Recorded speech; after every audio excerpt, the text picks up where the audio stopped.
কোনো প্রকার আটা, ময়দা, সুজি ছাড়াই এতটাই মজাদার, মুচমুচে এবং রসালো ক্ষীর মালাই টোস্ট মিষ্টি বানিয়ে যাকে একবার খাওয়াবেন সে বারবার খেতে চাইবে। এর স্বাদ এতটাই দুর্দান্ত। হুট করে মিষ্টি খেতে ইচ্ছা হলে ঝটপট এই মিষ্টিটা বাসায় থাকা উপকরণে ইনস্ট্যান্ট মাত্র 10 মিনিটের মধ্যেই তৈরি করে নেওয়া যায়। সো আশা করছি বরাবরের মতোই আজকের আমার এই সিম্পল এবং সহজ রেসিপিটাও আপনাদের অনেক ভালো লাগবে এবং উপকারে আসবে। আর ভালো লাগলে অবশ্যই একটি লাইক দিয়ে শেষ পর্যন্ত সাথে থাকবেন। তো আসসালামু আলাইকুম এভরিওয়ান, সবাইকে স্বাগতম জানাচ্ছি রেসিপিজ বাই স্নেহজ মম চ্যানেলে। আশা করছি সকলে অনেক ভালো আছেন এবং সুস্থ আছেন। সো আর কথা না বাড়িয়ে চলে যাচ্ছি এবারের মেকিং প্রসেসিংয়ে। আচ্ছা, তো এবার আমি ক্ষীরমালাই তৈরি করে নেওয়ার জন্য চুলার ওপর একটি পাতিল বসিয়ে দিয়েছি। এইখানে এবার আমি দিয়ে দিলাম প্রায় 1 কাপ পরিমাণ লিকুইড দুধ।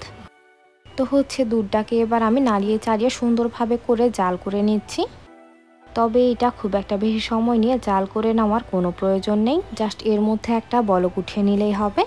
তো অলরেডি এর মধ্যে বলকও চলে এসেছে। আর এর মধ্যে এবার আমি দিয়ে দিলাম প্রায় 2 টেবিল চামচ পরিমাণ চিনি, সাথে দিয়ে দিলাম প্রায় 3 টেবিল চামচ পরিমাণ কোরানো নারিকেল। আর এইটা টোটালি অপশনাল, আপনারা চাইলে দিতে পারেন অথবা না চাইলে স্কিপও করতে পারেন। তো প্রায় 1 টেবিল চামচ পরিমাণ কুচি করে নেওয়া কাজু বাদাম এবার আমি এখানে দিয়ে দিলাম। সাথে দিয়ে দিলাম প্রায় 1 টেবিল চামচ পরিমাণ কুচি করে নেওয়া কাঠবাদাম। আর আপনারা এখানে পছন্দ মতো যে কোনো ধরনের ড্রাই ফ্রুটস ইউজ করতে পারবেন। সুন্দর একটা ফ্লেভারের জন্য প্রায় 1/4 চা চামচ এলাচের গুঁড়া এবার আমি এখানে দিয়ে দিলাম। তো চুলার আঁচ মিডিয়াম হিটে রেখে এগুলোকে এবার আমি প্রায় 1 থেকে 2 মিনিটের মতো ভালো মতো কুক করে নিচ্ছি। আর এর মাঝে এর মধ্যে সবগুলো ইনগ্রেডিয়েন্টস ভালো মতো বয়েল হয়ে যাবে। তো এর মাঝে এগুলো অলমোস্ট ভালো মতো কুক হয়ে গেছে। তো এখন এবার আমি এখানে একটি বোল নিয়ে নিলাম। আর এর মধ্যে এবার আমি দিয়ে দিলাম প্রায় 1/4 কাপ পরিমাণ লিকুইড দুধ। তো এর মধ্যে এবার আমি দিয়ে দিলাম প্রায় 1 চা চামচ পরিমাণ কর্নফ্লাওয়ার।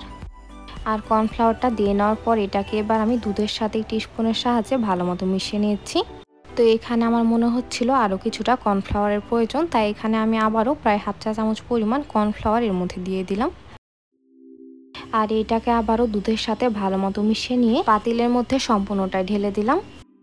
এ পর্যায়ে দুধটা কিন্তু অল্প সময়ের মধ্যে ঘন হয়ে আসবে, তাই চুলার আঁচ লো মিডিয়াম হিটে রেখে এটাকে সুন্দরভাবে করে জাল করে নিতে হবে। আচ্ছা, এইখানে আপনারা চাইলে কিন্তু কর্নফ্লাওয়ারের পরিবর্তে চালের গুঁড়া অথবা সুজি যে কোনোটাই ব্যবহার করতে পারবেন। তো এখন মালাইটা কিন্তু আগের চাইতে অনেকটাই ঘন হয়ে এসেছে। আর এই পর্যায়ে এটা কিন্তু অনবরত নাড়াতেই থাকতে হবে, নইলে এটা কিন্তু নিচ থেকে লেগে যাওয়ার সম্ভাবনা রয়েছে। দেন অ্যাট লাস্ট এবার আমি এখানে দিয়ে দিলাম 10 টাকা দামের একটা গুঁড়া দুধের প্যাকেট। আর এটা কিন্তু মালাইয়ের টেস্ট এনহ্যান্স করতে অনেক বেশি হেল্প করবে। তো এর মাঝে ক্ষীর মালাইটা কিন্তু একদম একেবারেই রেডি। আর এইটা এবার কিছুটা ঠান্ডা হয়ে আসার জন্য চুলাটা বন্ধ করে এটাকে এবার আমি এভাবেই রেখে দিলাম। তো এবার শিরা তৈরি করে নেওয়ার জন্য এখানে এবার আমি নিয়ে নিলাম প্রায় 1/2 কাপ পরিমাণ চিনির শিরা। আর এটা আমার আগের মিষ্টি বানানোর অবশিষ্ট অংশ ছিল। তো আপনাদের হাতের কাছে শিরা অ্যাভেলেবল থাকলে সেটা এখানে ব্যবহার করতে পারবেন, আর নয়তো এখানে দিয়ে দিবেন প্রায় 1/2 কাপ পরিমাণ চিনি। তো সেম কাপে মেপে এখানে আমি প্রায় 1/2 কাপ পরিমাণ পানি দিয়ে নিলাম আর কি। এখন শিরাটা এবার নাড়িয়ে চাড়িয়ে সুন্দরভাবে করে জাল করে নিতে হবে। আর এই শিরাটা কিন্তু একটু ঘন টাইপের করে বানিয়ে নিতে হবে, কারণ শিরা পাতলা থাকলে ব্রেড দেওয়ার সাথে সাথে কিন্তু একেবারে ভিজে নরম হয়ে যাবে, আর ব্রেডের মধ্যে ক্রিস্পি ভাবটা একেবারেই থাকবে না। তাই এখানে একটু ঘন মানে প্রায় 1 তারের শিরা তৈরি করে নিতে হবে। তো যখন দেখবেন শিরার মধ্যে এরকম মোটা মোটা মানে বড় বড় টাইপের বাবলস ক্রিয়েট হবে, তখন বুঝবেন এইটা একেবারেই রেডি। আর এইখানে কিন্তু অনেকটাই 1 তারের শিরা তৈরি হয়ে গেছে। তো এইটা এবার একেবারে রেডি। আর এবার আমি চুলাটা বন্ধ করে দিলাম। আর এইটাকে ঢাকনা লাগিয়ে একটা সাইডে রেখে দিলাম। তো এখন এবার আমি এখানে কিছু স্লাইস করে নেওয়া ব্রেড নিয়ে নিলাম। আর ব্রেডগুলো রাউন্ড শেপে কেটে নেওয়ার জন্য এখানে এবার আমি ছোট্ট এরকম একটা বোল নিয়ে নিলাম। তবে আপনারা চাইলে এই কাজটা কুকি কাটারের সাহায্যেও করে নিতে পারবেন। তো এবার আমি একটি নাইফের সাহায্যে ব্রেডের চারপাশটা একদম সুন্দরভাবে করে কেটে নিচ্ছি। আর এর মাঝে এবার আমার একটি ব্রেড কেটে নেওয়া হয়ে গেল। তো এই শেপটা আরও কিছুটা ঠিক করে নেওয়ার জন্য এটাকে এবার আমি আবারও নাইফের সাহায্যে একটু ভালো মতো কেটে নিচ্ছি। তো ব্যাস, এর মাঝে ব্রেডে কিন্তু খুব সুন্দর একটা শেপ চলে এসেছে। তো তো সেমভাবে করে এবার আমি আরও একটি ব্রেড কেটে দেখিয়ে দিচ্ছি।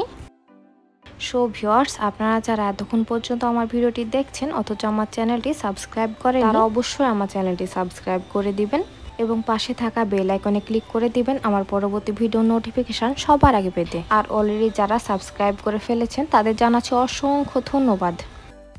তো সেমভাবে করে আমি বেশ কিছু ব্রেড কেটে নিয়েছি। আর কেটে নেওয়া বাড়তি অংশগুলো কিন্তু ফেলে দেওয়ার দরকার নেই, এগুলো দিয়ে আপনারা ব্রেড গাম বানিয়ে নিতে পারবেন। এখন ব্রেডগুলো ভেজে নেওয়ার জন্য চুলার ওপর একটি প্যানে পরিমাণ মতো তেল দিয়ে নিয়েছি। আর তেলটা কিন্তু হাই হিটে ভালো মতো গরম করে নিতে হবে, নয়তো ব্রেডটা নরম হয়ে থাকবে আর ব্রেডের মধ্যে ক্রিস্পি ভাবটা আসবে না। তাই চুলার আঁচ হাই হিটে রেখে এগুলোকে উল্টিয়ে পাল্টিয়ে সুন্দরভাবে করে ভেজে নিতে হবে। আর এগুলো কিন্তু খুব একটা বেশি সময় নিয়ে ভেজে নেওয়ার কোনো প্রয়োজন নেই, জাস্ট এগুলোর মধ্যে সুন্দর একটা কালার আসলেই উঠিয়ে ফেলতে হবে। তো এগুলো এবার আমার একদম ভালো মতো ভেজে নেওয়া হয়ে গেছে।